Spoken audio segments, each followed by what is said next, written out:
यह किसके लिए है? उद्योग जगत के वो लोग जो अपने बिजनेस के बदलाव को अच्छे से मैनेज करना सीखना चाहते हैं, जो लोग अपने पारिवारिक रिश्तों को लेकर परेशान हों, ऐसे कर्मचारी जो नौकरी के बदलते तौर तरीकों से बेहतरी से डील करना चाहते हैं, ऐसा कोई भी व्यक्ति जो जीवन में किसी भी प्रकार के बदलाव का सामना कर रहे हैं। ये किताब आपको क्यों पढ़नी चाहिए? लेखक ने इस किताब की प्रेरणा बाइबल में लिखी उस कहावत से ली है, जिसका अर्थ यह है कि अगर इंसान अपनी बीमारी, अमीरी या अपनी पोजीशन का घमंड रखता है तो उसके लिए जन्नत का रास्ता मुश्किल है, क्योंकि परमात्मा जो चाहे इस धरती पर वही होता है। वो चाहे तो ऊँट भी सुई की छेद से पर हो सकता है। इस कहावत में जीसस क्राइस्ट ने ये बताना चाहा है कि कभी भी कुछ भी बदल सकता है, सब परमात्मा की मर्जी है। तो इंसान को हर बदलाव के लिए हमेशा तैयार करना चाहिए। जीसस क्राइस्ट की इस बात को और आसान और दिलचस्प तरीके से समझाने के लिए लेखक ने एक कहानी का सहारा लिया। लेखक की इस कहानी में 4 पात्र हैं जो भूल भुलैया में रहते हैं। उन पात्रों में से 2 छोटे चूहे हैं जिनका नाम स्नेफ और स्करी है, और 2 छोटे इंसान जिनका नाम हेम और हाव है।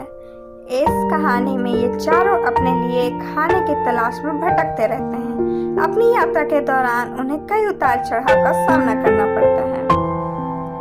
इस कहानी के माध्यम से लेखक ने जीवन में आने वाले उतार चढ़ाव से डील करने के लिए ट्रिक्स बताए हैं, जो आपके लिए काफी फायदेमंद हो सकता है। इसके अलावा आप सीखेंगे जीवन में आने वाले बड़े से बड़े बदलाव के लिए आप खुद को कैसे तैयार करें, कैसे आप एक छोटे से चूहे के ट्रिक्स को अपने जीवन में अपनाकर जीवन में आने वाली कई परेशानियों से निजात पा सकते हैं, कैसे आप अपने गोल को पहले से निर्धारित करके उसकी ओर बढ़ने का रास्ता और आसान कर सकते हैं। सफलता के रास्ते में आने वाली कठिनाइयों के बारे में ज्यादा न सोचें। लेखक कहते हैं कि इंसान की यह प्रवृत्ति होती है कि वो जरूरत से कुछ ज्यादा ही सोचता है। ऐसा करने से उसका समय और एनर्जी दोनों ही बर्बाद होते हैं। अपनी कहानी के जरिए लेखक कहते हैं कि जिस तरह 2 छोटे चूहे स्नेक और स्करी बस अपना खाना ढूंढने में लगे रहते हैं, और जब उन्हें किसी जगह पर खाना नहीं मिलता तो उसे किसी और जगह पर ढूंढने चल पड़ते हैं, वैसे ही इंसान को बस अपने लक्ष्य की ओर बढ़ते रहना चाहिए, और लक्ष्य प्राप्त ना हो तो दुख और अफसोस करने में समय ना बर्बाद करते हुए लक्ष्य पाने के अगले रास्ते पर चल पड़ना चाहिए। इस कहानी में लेखक ने बताया है कि चूहे बड़े ही आसानी से अपनी विफलता को भुलाकर अगला कदम उठाते हैं, जबकि हेम और हाव अपनी विफलता के बाद काफ़ी समय अफसोस करने में लगा देते हैं, और ये जब सोचने लगते हैं कि शायद कभी सफलता उनके हाथ नहीं लगी। हम भी इस कहानी के हेम और हाव की तरफ अपनी असफलता को अपना भाग्य मानकर कोशिश करना छोड़ देते हैं, जबकि सच तो ये है कि किस्मत बदलना हमारे अपने ही हाथ में होता है। अगर आप सफलता के शिखर पर हैं तो उसका घमंड न करें, क्योंकि सिचुएशन कभी भी बदल सकती है, तो बुरे वक्त के लिए भी तैयार रहें। लेखक कहते हैं बदलाव प्रकृति का एक नियम है और वो आज नहीं तो कल आना ही है।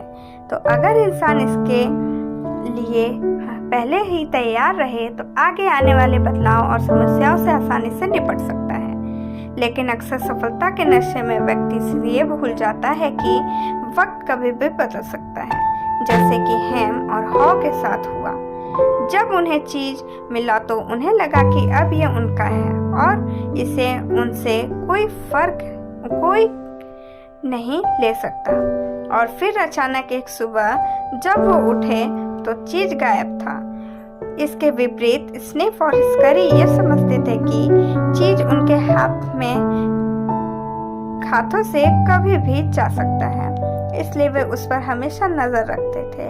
इस घटना के जरिए लेखक बताना चाहता है कि हमें भी स्नेफ और स्करी की तरह सफलता पर घमंड न करते हुए हमेशा चौकन्ना रहना चाहिए, ताकि कहीं हमारे हाथ से हमारी सफलता न फिसल जाए।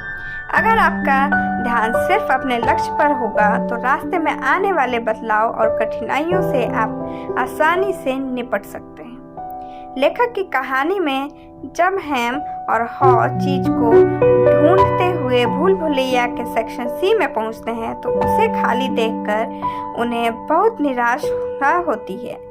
बहुत भूख होने के बावजूद कि वो नए रास्तों पर चीज खोजने से डरते हैं। ठीक इसी तरह असल जिंदगी में भी हम बदलाव से डरते हैं। कोई भी नया कदम नहीं उठा पाते हैं, लेकिन जब तक हम अपने कंफर्ट जोन से बाहर नहीं आएंगे सफलता पाना मुश्किल होगा। सोचिए कि अगर आपका प्यार आपको अकेला छोड़ गया हो या किसी चोट के कारण आप अपना फेवरेट खेल नहीं खेल पा रहे हों तो आपके जीवन का वो खालीपन भरना बहुत मुश्किल होगा। लेकिन ये मुश्किल तभी तक है जब तक हम इसे स्वीकार कर जीवन में आगे नहीं बढ़ते। लेखक की कहानी के अंत में भी हेम ने अपने डर के ऊपर जीत पाने के लिए बस अपनी भूख और चीज को प्राप्त करने के लक्ष्य के बारे में सोचना शुरू कर दिया। ऐसा करने से उसे अपने डर को भूलकर चीज को पाने की तमन्ना में आगे बढ़ते रहने का साहस मिला। इसी तरह हमें भी अगर जीवन में अपने लक्ष्य को पाना है तो रास्ते में आने वाली कठिन परिस्थितियों और बदलाव के बारे में न सोचते हुए बस अपने लक्ष्य पे कंसंट्रेट करना होगा।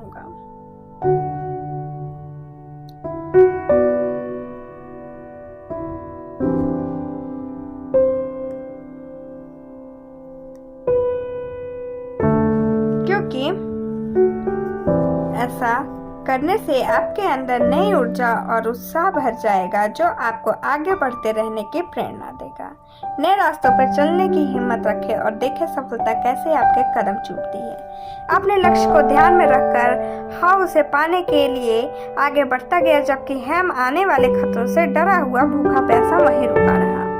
अपने सफर के दौरान हॉ को बहुत से नए नए एक्सपीरियंस मिले जिसने उसके साहस और उत्साह को और भी बढ़ा दिया और उसे ये एहसास हुआ कि सफर पे चलने का डर तब तक ही होता है जब तक हम पहला कदम नहीं उठाते। उसके बाद सब आसान लगने लगता है।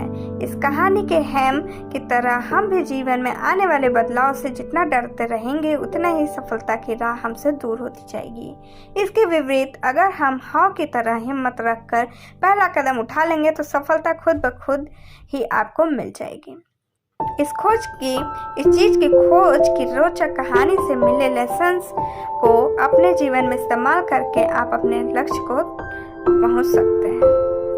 तो अब आप सोच रहे होंगे कि इस कहानी को आप अपने बिजनेस और जिंदगी में कैसे इस्तेमाल कर सकते हैं। तो बस इतना ही करना है कि अपनी टीम को स्नेफ और स्करी और हेम और हॉ की इस कहानी को सुनाएं ताकि बदलाव के प्रति उनका नजरिया बदल जाए और उनकी सोच ज़्यादा रचनात्मक हो जाए जिससे यकीनन आपकी कंपनी को फायदा होगा।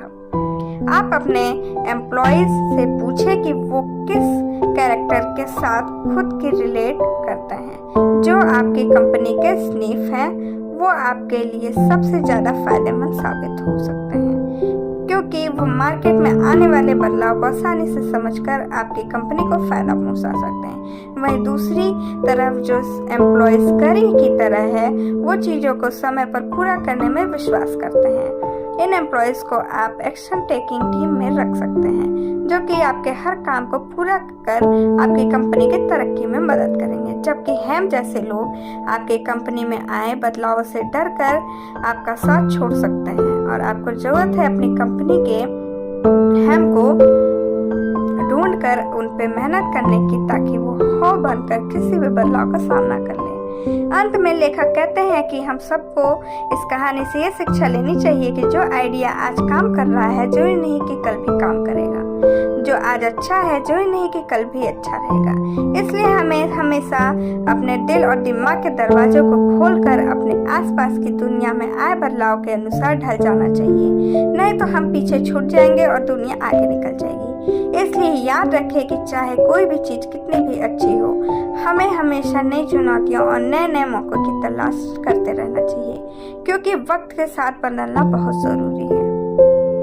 सारांश, जीवन का अगर कोई सबसे बड़ा सच है तो वो ये है कि बदलाव ईश्वर का एक नियम है और वो होकर रहता है। इसलिए ज़रूरी है कि हम खुद को इतना बुलंद और चौकस बना लें कि जीवन में आने वाले किसी भी बदलाव से हम न डरें बल्कि उसका सामना करें। आज के लिए बस इतना ही। Thank you, bye bye, take care.